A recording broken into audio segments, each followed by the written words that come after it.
सोचिए अगर आपको ये पता चले कि जीवन का सबसे बड़ा झूठ वो है जो आप हर सुबह आईने के सामने खड़े होकर खुद से बोलते हैं। ये तो शुरुआत ही बहुत बहुत चौंकाने वाली है ना? तो आज के इस गहरे विश्लेषण में हम इतनी सी खुशी नामक एक बहुत ही सुंदर स्रोत से लिए गए ईश्वरीय ज्ञान पर चर्चा करने वाले हैं। बिल्कुल। और इस सामग्री में ना एक बहुत ही स्पष्ट बात कही गई है कि हमारी खुशी खराब किस्मत या बुरी परिस्थितियों से गायब नहीं होती। हाँ।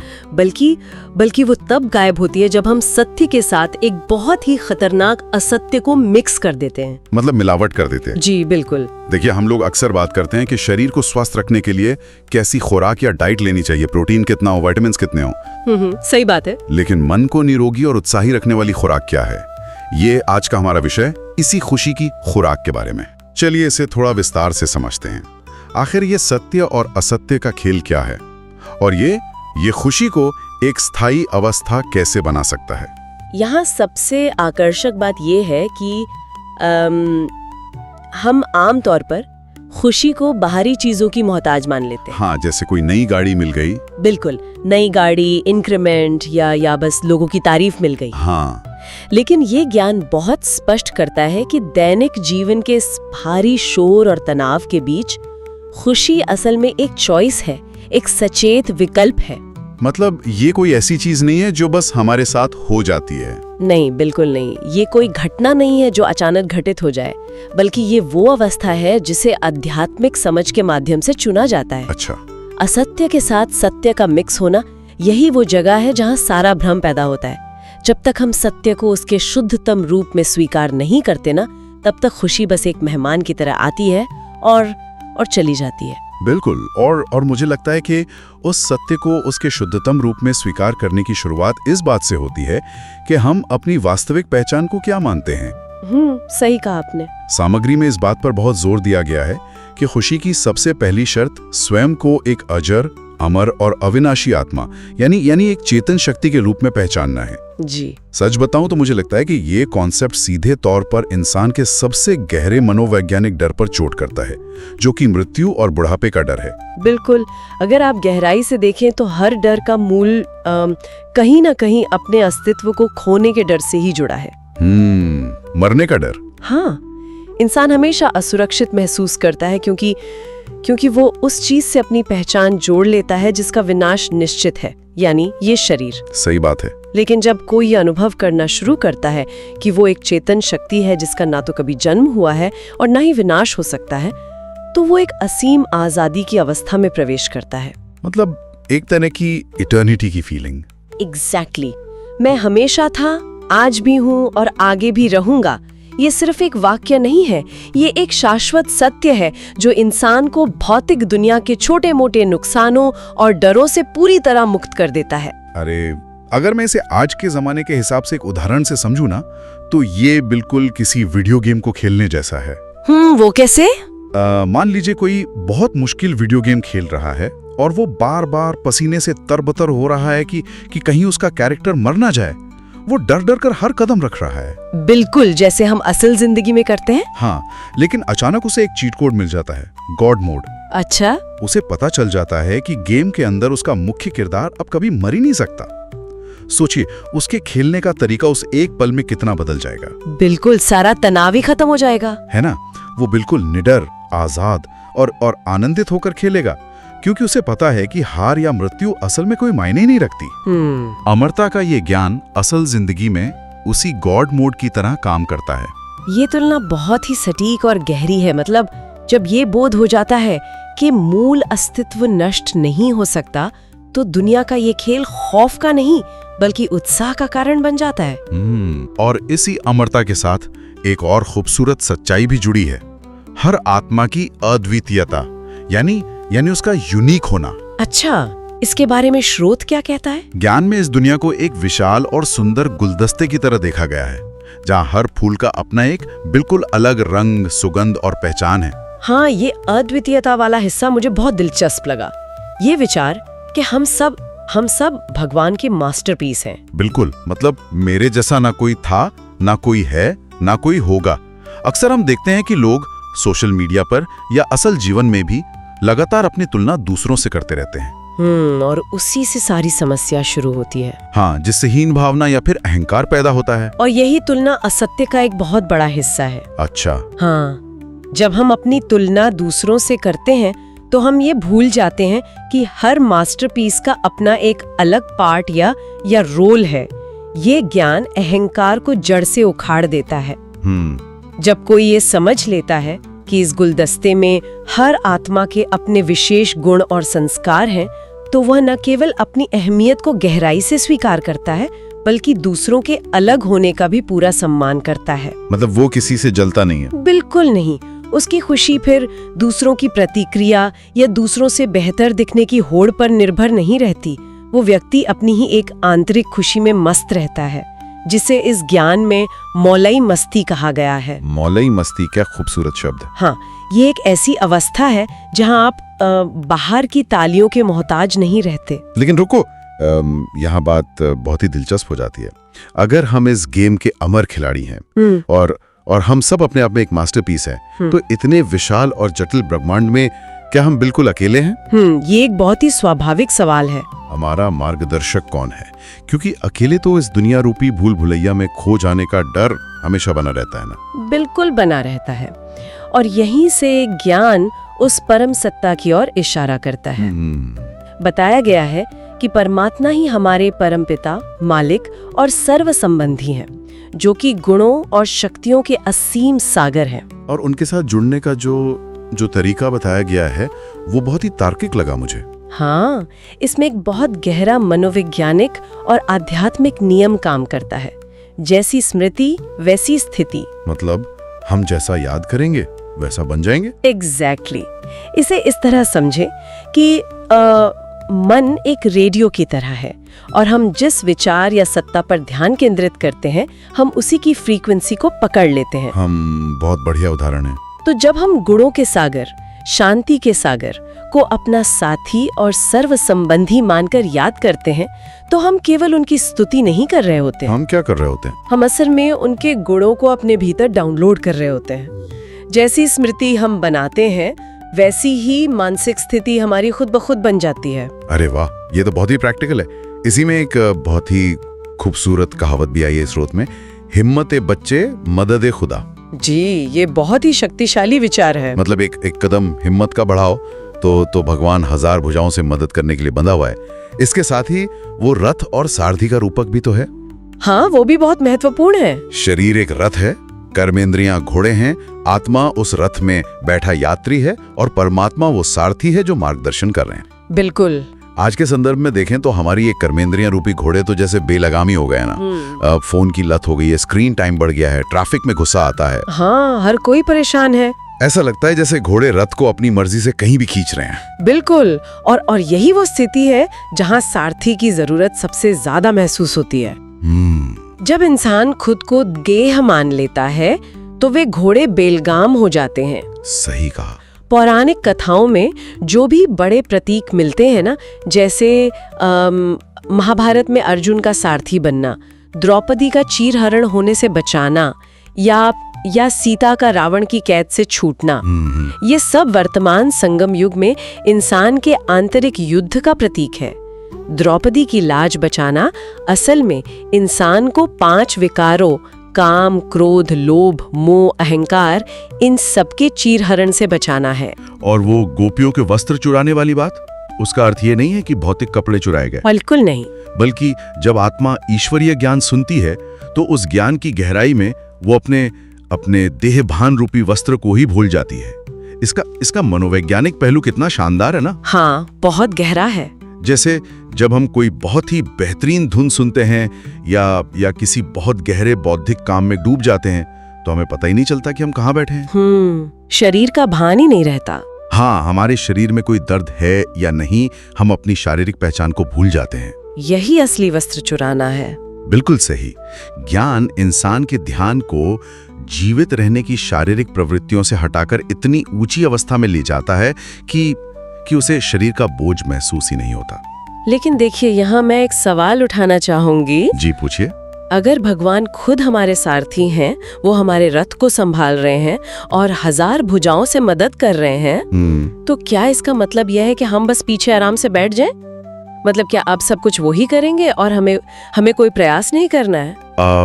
ये एक बहुत ही स्वाभाविक धारणा है जो अक्सर आध्यात्मिकता के नाम पर अपनाई जाती है। हाँ, लोग कहते हैं ना कि सब भगवान भरोसे है। बिल्कुल, लेकिन हिम्मत बच्चे का जो सिद्धांत है वो इस बात को पूरी तरह खारिज करता है। भगवान आपकी हिस्से का काम नहीं करेंगे। अच्छा, हाँ, वे सारथी हैं।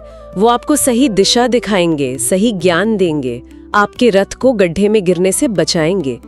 लेकिन युद्ध के मैदान में अपने विकारों से लड़ने का काम, मतलब खुद की कमियों से लड़ने का काम। एग्जैक्टली, ज्ञान के अस्त्र शस्त्र उठाकर माया का सामना करने का काम अर्जुन को यानी खुद आत्मा को ही करना पड़ता है। हम समझ गए। मदद उस आत्मा को मिलती है जो अपने संकल्पों को शुद्ध करने के लिए पहले खुद प्रयास करने की, खुद लड़ने की हिम्मत दिखाती है।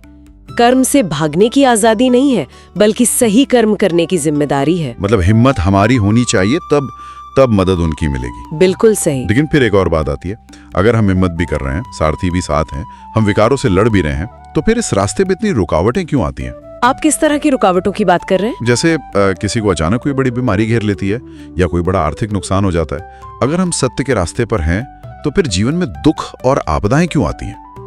अगर हम इसे बड़े परिदृश्य से जोड़ें, यानी बिगर पिक्चर से देखें, तो इसका जवाब कर्म के बहुत ही सटीक सिद्धांत और इस बेहद के नाटक में छिपा है। ज्ञान ये झूठा वादा नहीं करता कि आपके जीवन में परिस्थितियां या बीमारियां आनी बंद हो जाएंगी। हाँ, वो तो जीवन का हिस्सा है। बिल्कुल, कोई भी बीमारी, नुकसान या आपदा असल में हमारे ही पूर्व कर्मों का परिणाम है। एक हिसाब किताब है जो इस जन्म में या पिछले जन्मों में बना था। आज आई है, कल चली जाएगी।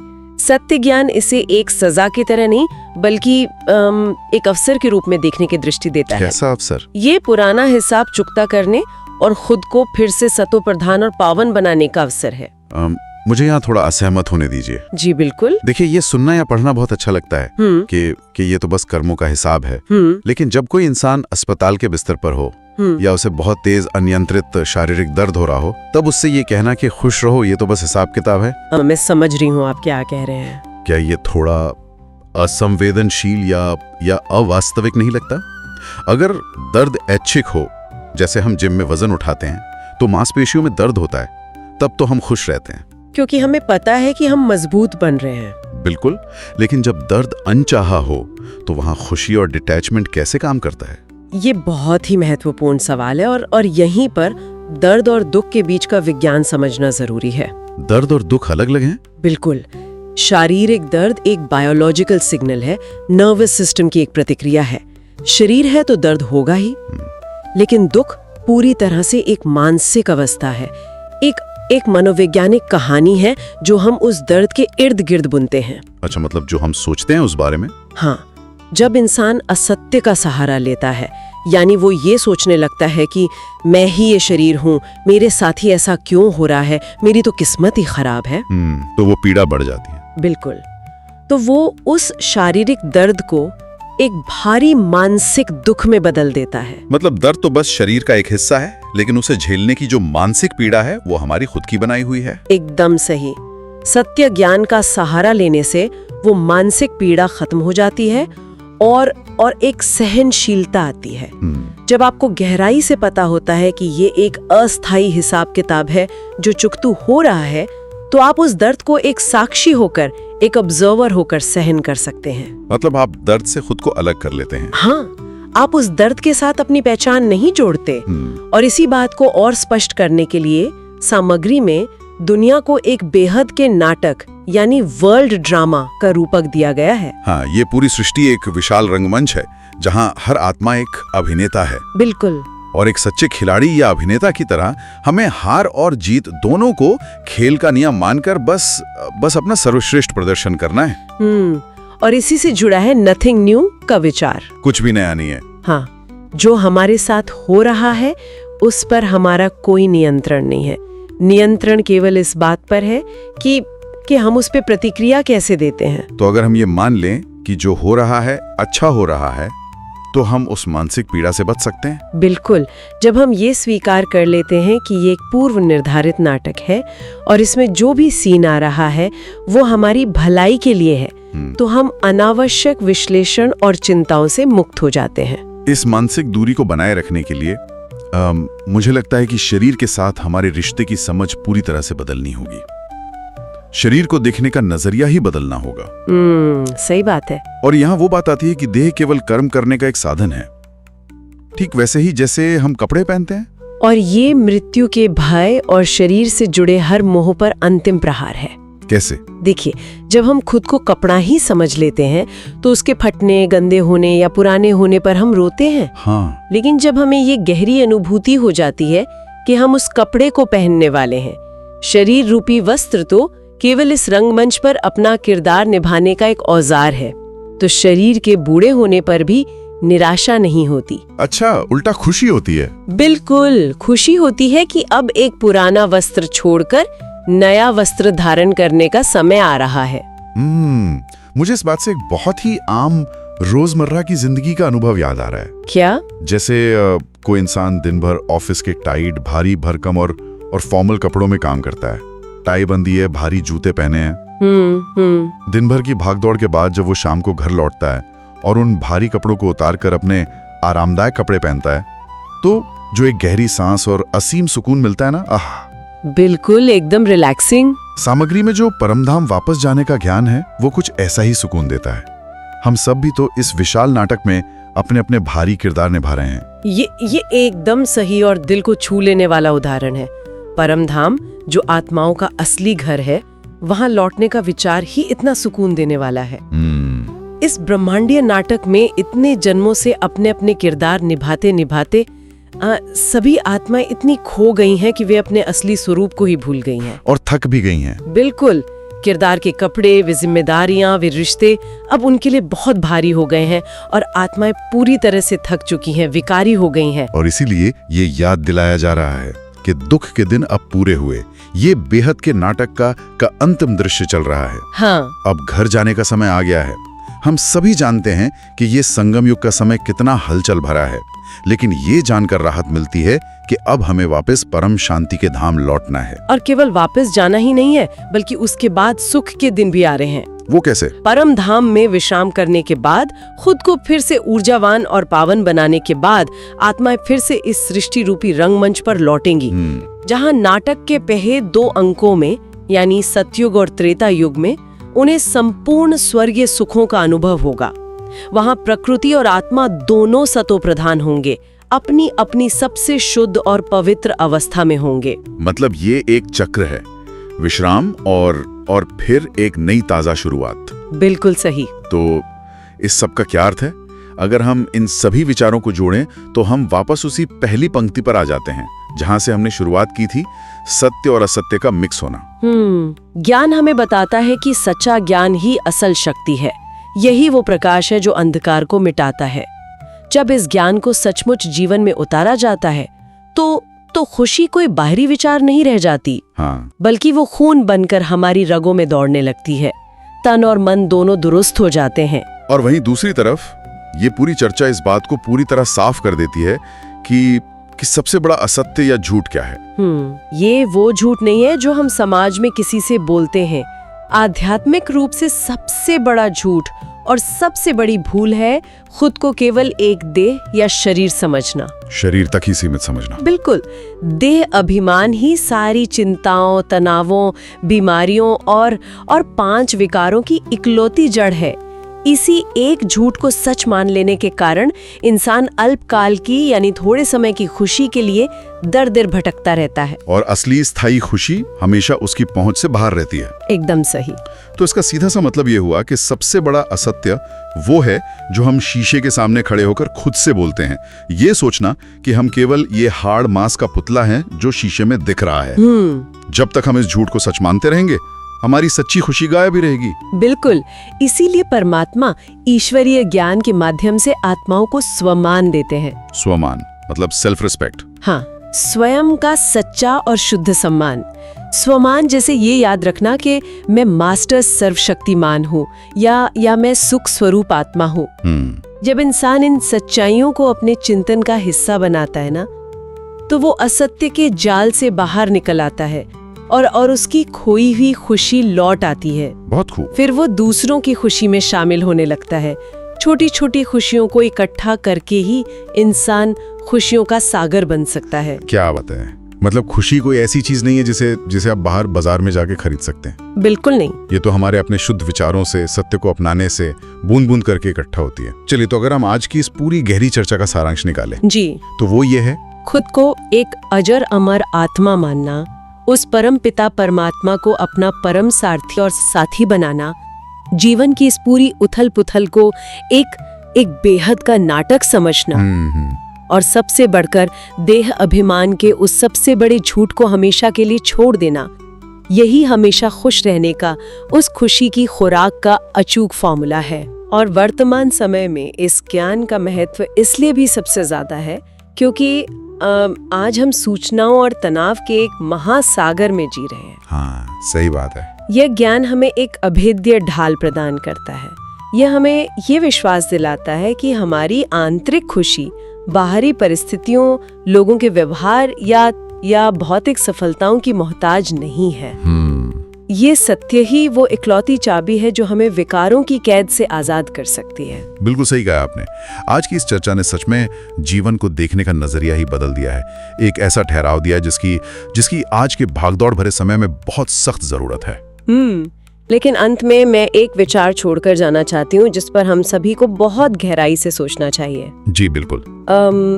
अगर हम सचमुच इस विशाल ब्रह्मांडीय नाटक में सिर्फ एक किरदार निभा रहे हैं और ये नाटक अब अपने अंतिम चरण में है, जहां हमें बहुत जल्द अपने असली घर परम शांति के धाम लौटना है, तो फिर हम अपनी असल जिंदगी में जिन छोटी छोटी बातों का बुरा मानकर बैठे हैं, जो पुरानी रंजिशें हमने बरसों से पाल रखी हैं, हाँ, या कल क्या होगा, इसकी जो भारी चिंताएं हम अपने कंधों पर ढो रहे हैं, क्या वे वाकई में कोई मायने रखती हैं? बिल्कुल सोचने वाली बात है। क्या होगा अगर हम कल का इंतजार करने के बजाय आज इसी पल अपने उस किरदार के भारी थका देने वाले कपड़े मानसिक रूप से उतार दें और सिर्फ एक आजाद, हल्की और अमर आत्मा की तरह महसूस करें? एक बार आजमा कर देखिए, शायद वो गॉड मोड इसी पर एक्टिवेट हो जाए। सोचिएगा जरूर। नमस्कार। अलविदा।